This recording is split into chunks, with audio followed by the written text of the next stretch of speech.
Welcome to Financials with Ahawo. It's exciting to be together with you again today.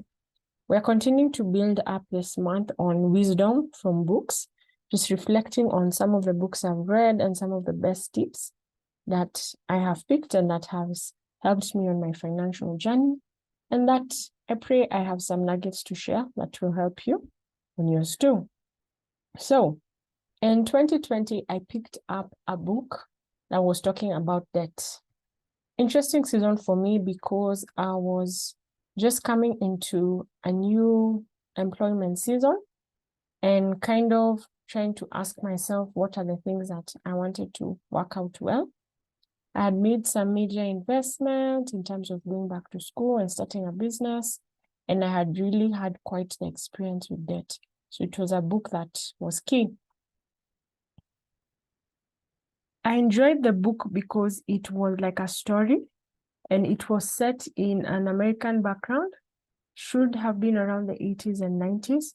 So it was very easy to read because it really went back to the old school things of how to get out of debt.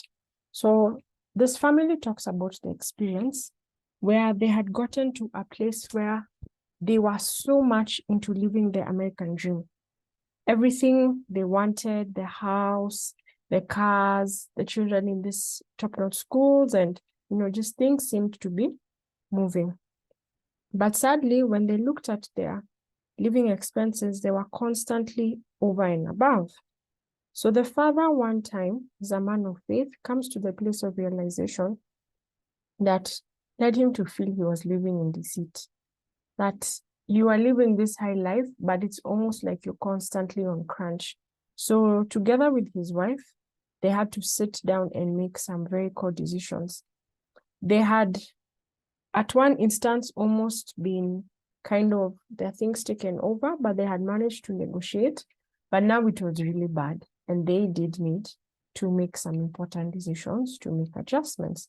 So some of the things they did was cut back on, for instance, their transport. Had 2 vehicles in the family, one was removed. Credit cards were brought down, and the temptation to bring back the credit cards out did arise, but the constant reminder that we are walking out of this became very key. They, as a family, consolidated. The way many times when both spouses have their own income, there are things you consolidate, and then there are things you're like, okay, everybody will deal as we go. But they consolidated as a family so they could be able to see what was the full picture of what they were making and what was going out. And then a more difficult decision came in their children's education, and they had chosen to be extremely faithful. So they also served in the children's school in a leadership role. So they visited the school, they explained the situation financially, and had come to request for the children to be taken out. So they would finish the term, and then they would see how they would transfer them to a different school that would be a bit more affordable. And ideal in this case today to be a public school. They had the conversation with the children, which is very key. It was a family engagement. It wasn't only the dad trying to make it work, or the dad had tried to make it work on his own and it didn't, but he was now making it work with the family. So everybody was at the same level. And one of the profound things I remember that stood out for me is when the family, having come to the conviction that they needed to readjust things and just align their finances, made simple decisions such as they didn't see why they should even have luxuries, yet people who they owed money were waiting on their money. It was very humbling. You can imagine a family that was used to holiday and, takeouts and things that were seemingly luxurious, coming to the admission that they would have to do away with these things for a time until they could get their family back to a stable place. The book for me really challenged me because it asked me what are the small things I could adjust that could help me ensure that I'm not in a debt rat at all. And sometimes it's not that you wait to get there. You can also already make adjustments that when something arises that has a likelihood of pushing you into debt, you have seemingly prepared. So you're able to avert a big debt hole, or as they call it, a rabbit hole. something that you don't know how the other end would look like.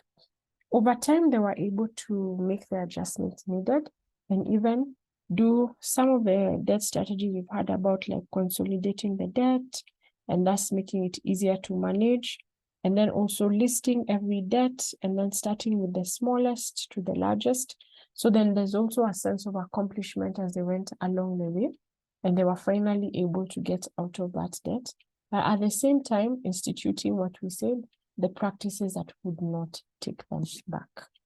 Now, all of us are at different places in our financial journey. Some of us have been in debt and gotten out. Some of us never been in debt, don't know what that is, living the best life.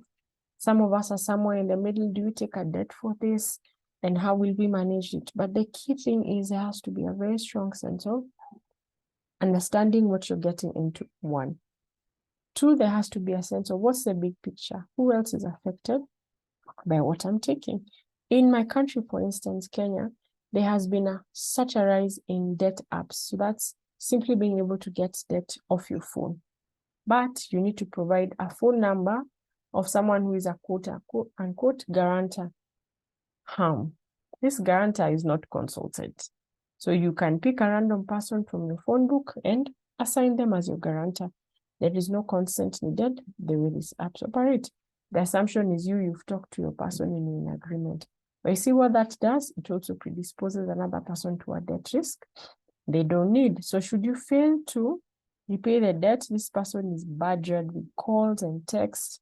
Of course, they may not be a full legal capacity to require them to pay, but there's still an element of who else is it affecting. And then three, how long is this debt going to go on for? Because sometimes we take a debt, and especially for long-term things, and life changes, and then it really becomes a weight. So a lot of these are just the things we need to consider.